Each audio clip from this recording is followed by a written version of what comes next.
Comme chaque vendredi, nous parlons culture et c'est avec Ilham Berada. Bonjour ma chère Ilham. Bonjour Pape. Alors, vous êtes prête pour le décollage? Oui. Puisque ce matin, vous nous amenez dans l'espace avec des astronautes marocains, c'est du théâtre, et vous nous parlez de la pièce Mission Apollo 212. Elle est très belle votre métaphore. Donc Mission Apollo 12 est une nouvelle pièce de théâtre donc qui regroupe des artistes marocains de talent, Bachir Ouakin, Mohamed Bassou, Mohsin Melzi, Jalila Talmsi et Ftah El Gherbaoui. Les équipes de la nouvelle comédie reprennent les répétitions à partir du mois de juillet au studio des Arts Vivants de Casablanca pour une tournée nationale à partir donc de l'automne. Un guide sanitaire a été bien évidemment établi pour la sécurité des comédiens et des professionnels du spectacle. Cette comédie est signée Nabil Jbari, qui en est le créateur, mais également le producteur. Et nous le retrouvons tout de suite par Skype. Nabil Jbari, bonjour. L'invitation de médias imposée aujourd'hui. Donc, vous m'entendez?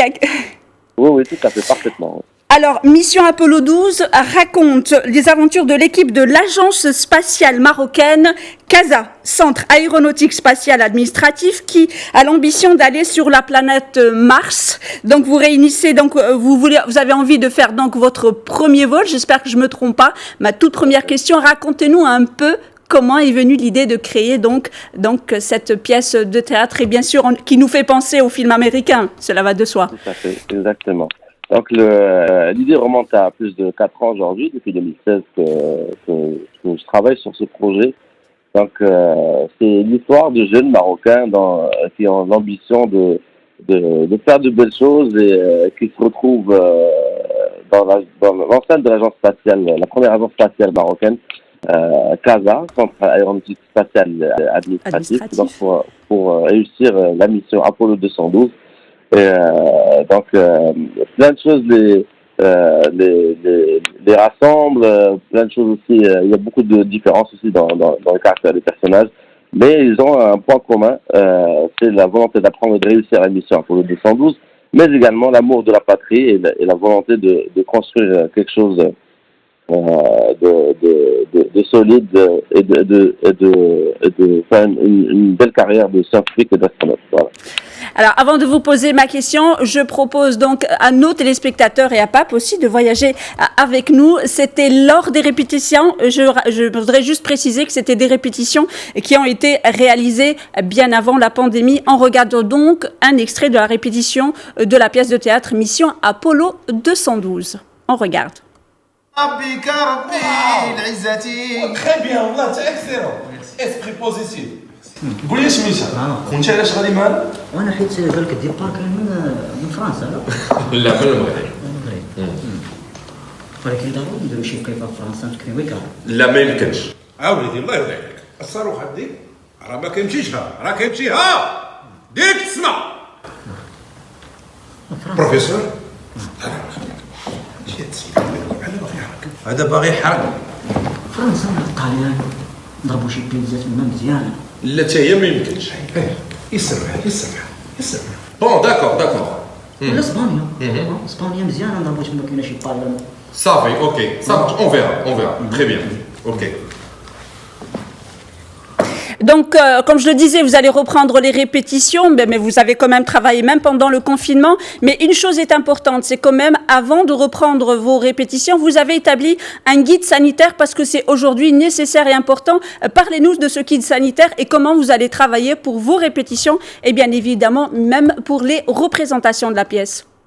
Tout à fait, nous avons mis en place un certain nombre de pratiques et de mesures afin de protéger les comédiens, l'équipe artistique du projet. C'est une équipe qui regroupe plus de 45 personnes, donc c'est une grosse équipe parce qu'il y a les comédiens, il y a aussi la direction artistique, la direction technique, les stylistes, plein de gens. Il y a de la musique également parce que une grosse partie de cette pièce de théâtre est musicale également.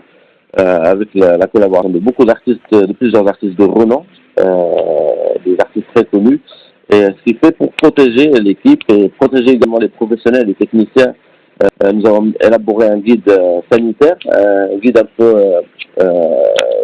compliqué à mettre en place de premier abord, vu qu'il y a beaucoup de choses, ça part de tests Covid obligatoires à toute l'équipe, jusqu'à la mise en place de règles de distanciation sociale ou également de la présence sur le lieu des répétitions de produits et de matériel désinfectant, etc. Même si cela augmente un peu nos coûts de production, mais cela est nécessaire aujourd'hui afin de sécuriser, de protéger et qu'on travaille dans un environnement sain. Nous avons établi également un guide sanitaire pour les représentations. Donc, nous, on sera prêts dès le début de l'automne à se produire. Parce qu'en fait, comme vous l'avez dit, on était en pleine répétition juste avant la crise. Oui. Et nous avons dû arrêter nos répétitions, nos préparatifs. Mais c'était un mal pour un bien, peut-être parce que nous avons fait une mise à jour du projet en termes d'écriture pour le rendre dans le contexte actuel, parce que ce que nous vivons aujourd'hui est historique et on ne peut pas passer à côté. Donc nous avons fait une certaine mise à jour par rapport à cette production et voilà, et on sera très très heureux de vous recevoir pour la première représentation. On espère bien. Une toute dernière question et très brièvement, vous le disiez, donc vous préparez, donc vous reprenez les répétitions pour donc une tournée au Maroc, mais également dans 2 pays africains à l'automne. Alors très brièvement, comment vous envisagez donc cette tournée? En fait, nous, comme je vous l'ai expliqué, on se prépare, on continue le travail. Donc, une fois que les autorités et le gouvernement autorisera l'ouverture des salles de théâtre, des salles de spectacle, des cinémas où on peut se produire, nous serons prêts pour annoncer la première date. Donc, dès cet automne, nous serons prêts. Et comme le veut notre tradition au sein de Cascade Entertainment, on clôture tout le temps nos tournées, nos productions avec des dates africaines. Donc, nous allons clôturer la tournée nationale dans 2 villes qui nous sont très chères, qui sont Dakar et Abidjan, dans lesquelles nous avons fait plusieurs fois des événements et des spectacles. Et voilà, donc avant d'entamer la tournée internationale en Europe et un peu partout dans le monde. Merci beaucoup Nabil Jbali. Je rappelle donc que vous êtes le créateur et le producteur de la pièce Mission Apollo 12. Donc voilà, on retient donc... Pardon, ah oui, 212.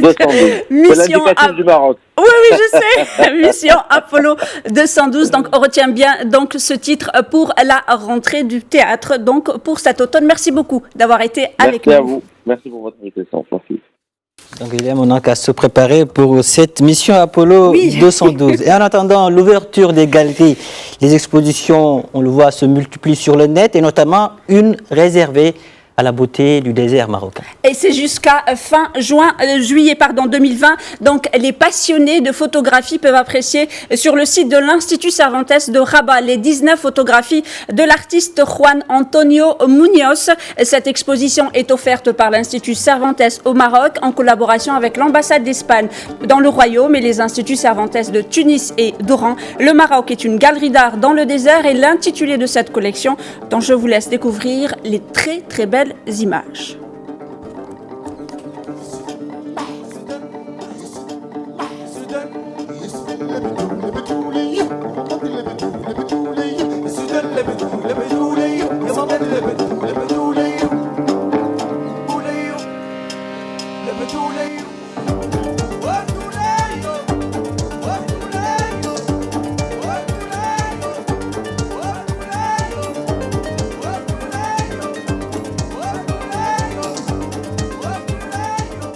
De très belles images, Ilham, qui donnent envie de faire un tour à Agadir. Et de la musique pour finir et ses initiatives sur la toile pour célébrer la journée mondiale de la musique prévue tous les ans le 21 juin. Et ça coïncide cette année avec le dimanche. Et cette initiative nous vient de Rabat et plus précisément de l'orchestre du Conservatoire national de musique et d'art chorégraphique. Les jeunes du conservatoire ont rassemblé sur la toile des musiciens du Nicaragua, des États-Unis, de l'Albanie, de la Slovénie, de France, d'Espagne et bien évidemment du Maroc pour un air de folklore marocain, la Tartouqa Jabalia. Je vous laisse découvrir et savourer ces beaux moments de musique. Je vous laisse écouter.